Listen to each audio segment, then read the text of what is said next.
merci à tous ces médias qui ont déployé le matériel pour être ici, à savoir X Média, Affairage Côte d'Ivoire, Tétium Communication, Musique Média Plus, Authentique Média, reggae.com, Fada de Reggae, Lucus Prod, Soir Info, Bravo FM,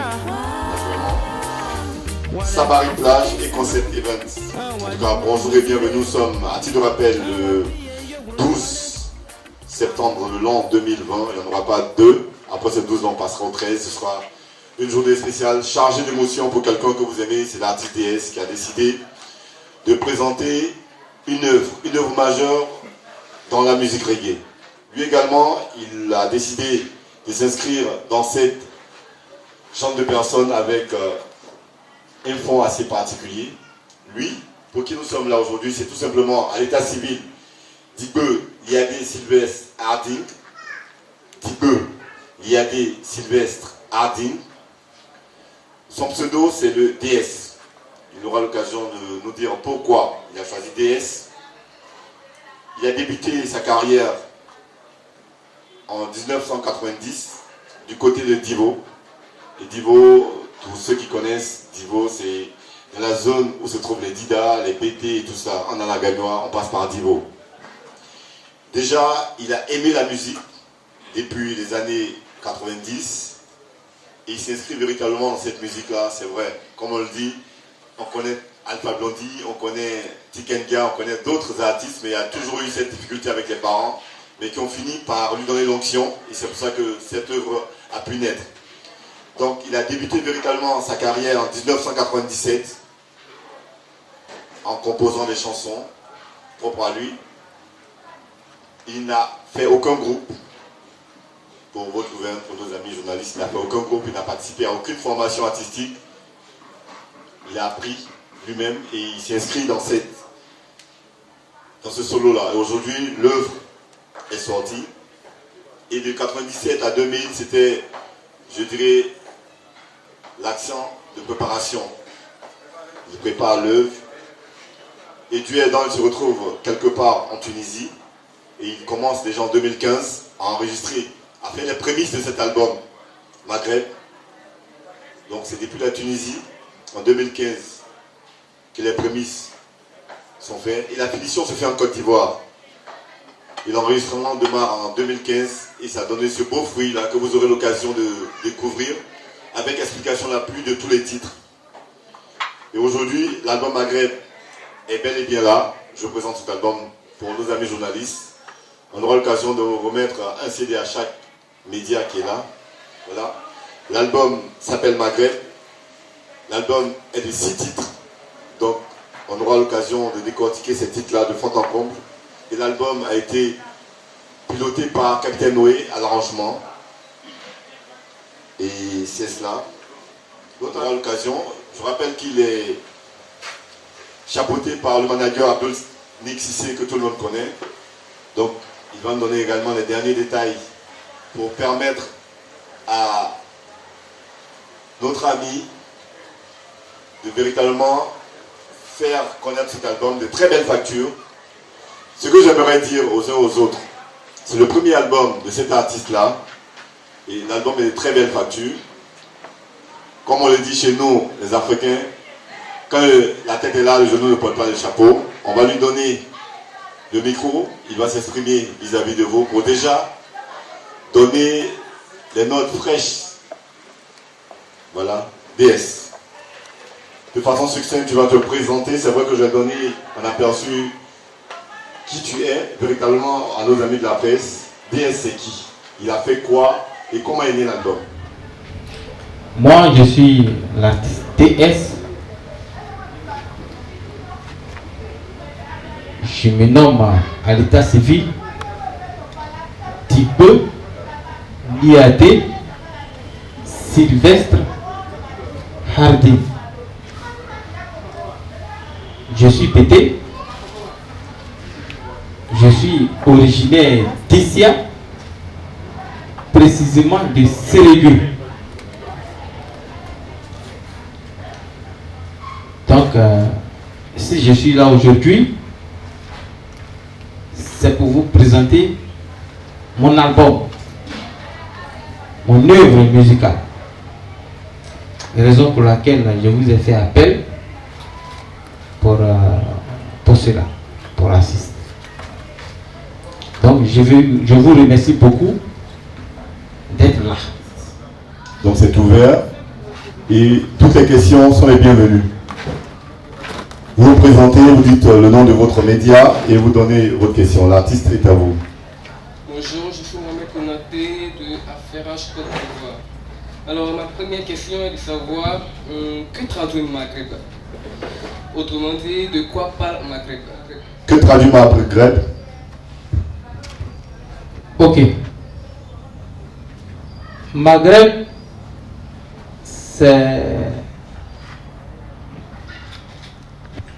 Je peux dire c'est l'inspiration tout entière même de l'album. Parce que l'album a été fait en Tunisie. Et quand tu écoutes les chansons, les 6 titres de l'album, généralement, ça exprime des situations qui se passent dans le Maghreb. Voilà. Je dis bien les 6 titres de l'album. Voilà. Qui dénoncent les situations qu'on vit dans le Maghreb. Parce que j'ai fait la Tunisie, j'ai été au Maroc, mais pas trop. Mais j'ai vécu en Tunisie. Donc, Maghreb dénonce les situations que les Africains vivent dans le Maghreb. Seconde question. Comment percevez-vous le reggae en Côte d'Ivoire, le reggae d'aujourd'hui par rapport au reggae d'avant? Le reggae d'aujourd'hui par rapport au reggae d'avant, je pense que le reggae d'avant,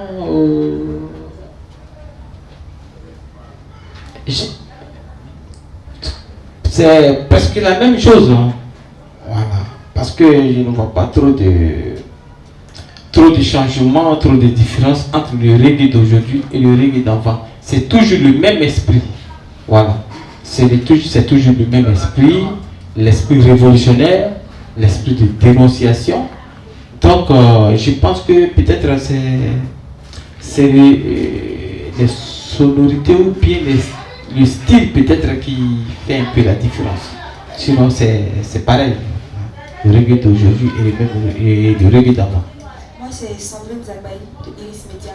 J'aimerais savoir quelles sont les difficultés que vous avez rencontrées lors de la préparation de votre album. Les difficultés sont énormes. Hein. Dans un studio. Mais apparemment, le studio ne l'appartenait pas, ça appartenait à son ami. Et on s'est croisés là-bas. Ce jour-là, il n'était pas là. Il a dit à son ami de me recevoir et de faire la prise de voix. Donc, je suis allé au studio, tel qu'ils m'ont indiqué. J'arrive là-bas. Je croise son ami. Il me dit, bon, ok, tu es là.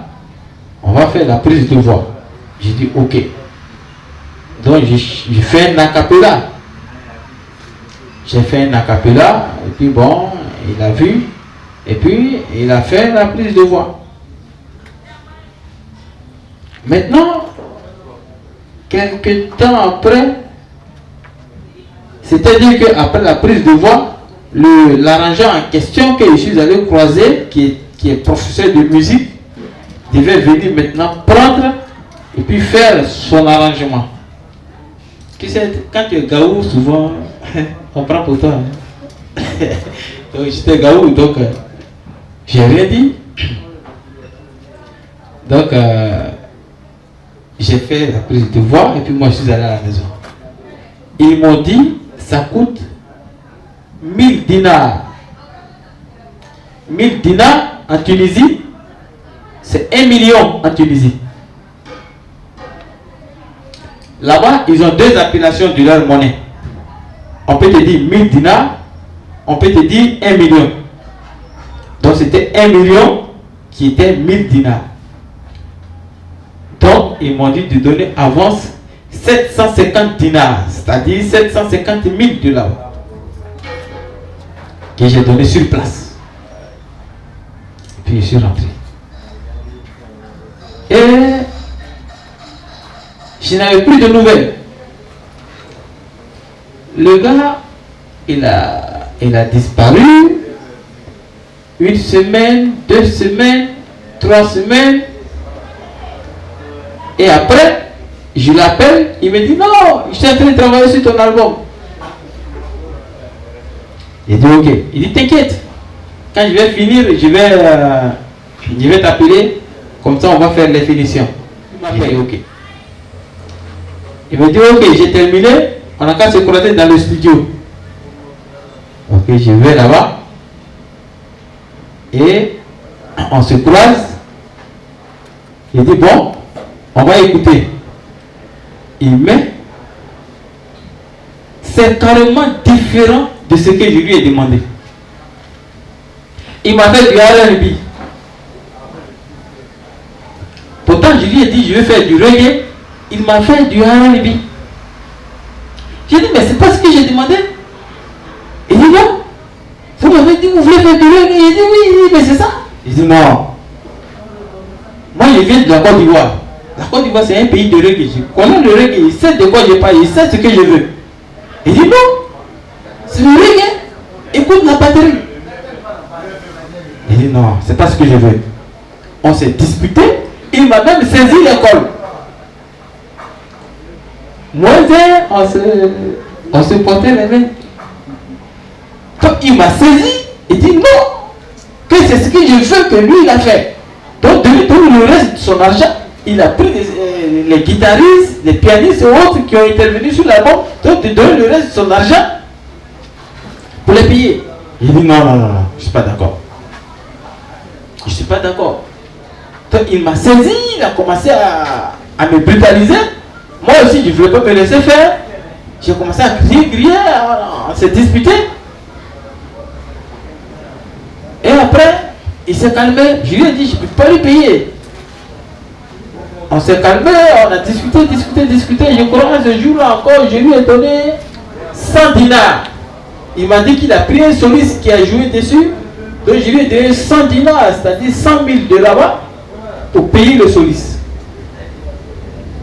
Bon, après je me suis rendu compte que c'était pas chez moi, je suis un étranger. Si je parlais beaucoup, il faisait de la bagarre, il allait appeler la police et puis bon, ça pouvait tourner autrement. Donc j'ai dit bon, je laisse tomber. C'est Dieu qui fait tout. Donc, je lui ai donné les 100 dinars. Je lui ai dit ok, donne au guitariste qui a joué, mais moi, c'est bon. Prends ce que tu as enregistré, tout ce que tu as fait, je ne récupère rien, prends tout. Mais l'essentiel que tu dois savoir, c'est que ces chansons-là ont été composées par moi-même. Personne ne les a composées pour moi, ce sont mes propres chansons. Donc je les connais par cœur, donc je pourrais enregistrer ailleurs. Donc prends tout ce que tu as fait, les 750 dinars, plus les 100 dinars, ça fait 850 dinars, ça fait 850 000 de là-bas. Et j'ai perdu. Je n'ai rien pris avec lui. Ça c'était le premier échec. C'est la première difficulté. Et après, je me suis assis. J'ai commencé à bosser, comme on dit, les gossis. J'ai commencé à faire les gossis un peu. Et j'ai croisé un ami qui est ivoirien, qui est gourou, qui était en train d'enregistrer un album, mais avec des Congolais. Voilà, avec des Congolais. Et il m'a parlé de ce Congolais. Et donc, ok. Il m'a parlé de ce Congolais. Donc, j'ai pris rendez-vous avec ce Congolais. Et puis, on s'est croisés. Donc, le Congolais aussi, il m'a demandé qu'est-ce que tu veux. Il dit, je vais faire du reggae, il veut enregistrer un album reggae. Il a dit, ok, il n'y a pas de problème. Moi, je suis là, je suis Congolais, on fait du reggae. Il dit, ok. Et puis, il m'a taxé. Et on a commencé à l'enregistrement. Et là encore, j'ai payé au moins 600 dinars, je ne me rappelle pas bien, mais ça valait au moins 600 dinars pour l'enregistrement des 6 titres. C'était en hiver. Donc je ne pouvais pas me déplacer pour aller chez lui au studio parce qu'il faisait trop froid. Donc lui il m'a dit que lui il pouvait déplacer son matos chez moi à la maison pour enregistrer chez moi à la maison dans mon salon. J'ai dit ok, ça tombe bien. Donc je payais son transport plus les frais d'enregistrement. Et il s'est déplacé pour venir chez moi à la maison pour enregistrer à la maison. Et c'est comme ça on a enregistré. Puis je suis venu en Côte d'Ivoire ici. Quand je suis arrivé ici, j'ai vu que l'album n'était pas de bonne qualité. Parce que la Côte d'Ivoire, après tout, c'est le pays du reggae. C'est le pays d'Alpha Blondy. Donc, pour faire sortir un album reggae, il faudrait que ça soit de bonne qualité. J'ai vu que l'album n'était pas de bonne qualité. Il fallait que je rentre encore en studio pour refaire l'album. Et c'est en ce moment-là que j'ai croisé l'arrangeur Noé, qui est le propriétaire du studio L'Arche de Noé. Et lui aussi, à son tour, il m'a encore taxé. Et c'est comme ça que j'ai enregistré l'album que vous voyez aujourd'hui. Donc voilà un peu les difficultés que j'ai croisées sur l'enregistrement de l'album.